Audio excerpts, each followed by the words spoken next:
Tell me about these awards that Anderson County recently received. Who did the awards come from? Initially, the large EMS System of the Year, the application was done and submitted by Director Kelly.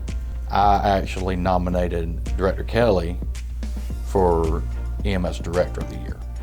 And to our knowledge, Amy Jo. Yes, yeah. sir. The system, as far as we know, is a true-tiered system, obviously, and it's the first of its kind in the state.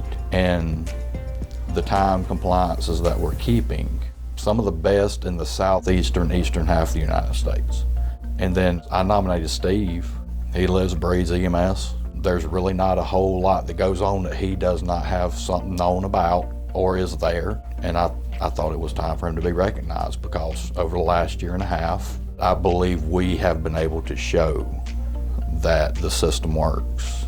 The system's better for Anderson County. I actually started with Greg Shore flying on SkyCare in 2003 to 2005. With Steve was one of my first partners. And then I went on to MedTrans Corporation, who put an aircraft in Greenville. And then I was one of the original that started ANMED's flight program, Life Flight. How important is it for a community to have that resource? Well, I find it to be an absolute benefit for services that maybe that we can't, service here in our community. I feel like we can take pretty much an ICU to the bedside. We carry blood products, we carry medications and equipment that, the average ambulance doesn't provide. And the experience training as well. And it's all about speed and getting the patients, into the OR, into a stroke center that can go in and actually retrieve clots. What was your reaction when you got this award, and tell our listeners exactly what it was? So it was for the Emergency Nurse of the Year for the state of South Carolina, and I was absolutely surprised. I had no idea that my peers had nominated me. So I actually thought I was going to Myrtle Beach to support Steve Kelly and Corey Freeman and the whole crew at Anderson County EMS. I thought I was going there to support them because I've worked with these guys for years, and I wanted to be there to support this county. They've done a tremendous job of improving the response times and the care delivery to our citizens of this community. I don't think that the general public have any idea the changes that have been made and the impact that it has on the citizens of this community. It's, I'm really proud of it, and I'm proud of them, and I'm proud to be a part of it.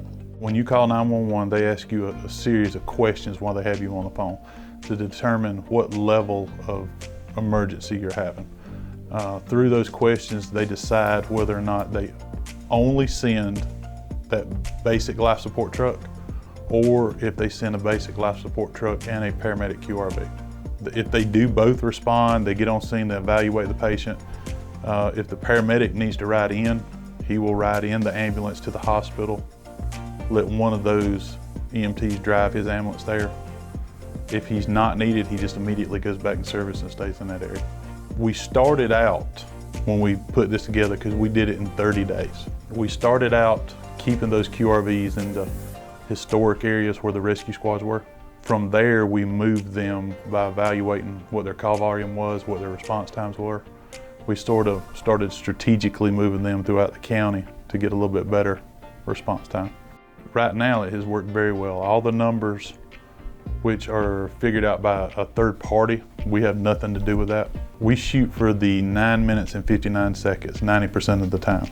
Last set of numbers that I heard for January were 93%, which is excellent. From the time the 911 call comes in till the time we arrive somebody on scene, an ambulance or a QRV. So if you broke it down, if 100 calls, 93 of those calls would receive someone on scene under that 9:59 mark. What was your reaction in Myrtle Beach when they called your name, and what were they calling your name for? The EMS System of the Year, I was very, very proud of it. It's something that we have worked very hard for.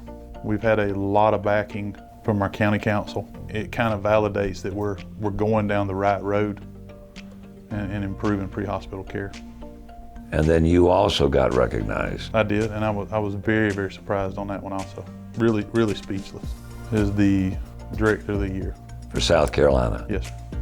What can we anticipate in the future with this system?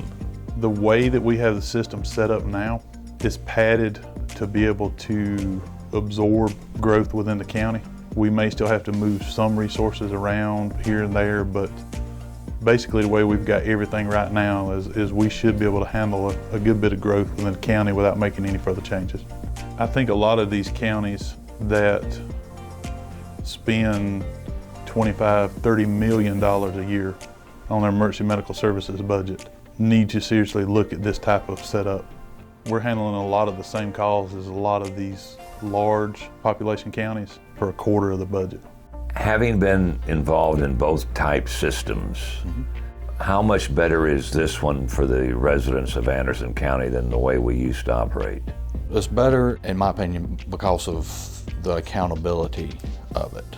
It makes it a little easier to make sure that the paramedics, the EMTs, everybody all the way from the top to the bottom is doing their job and doing it effectively. It really helps in the QA process.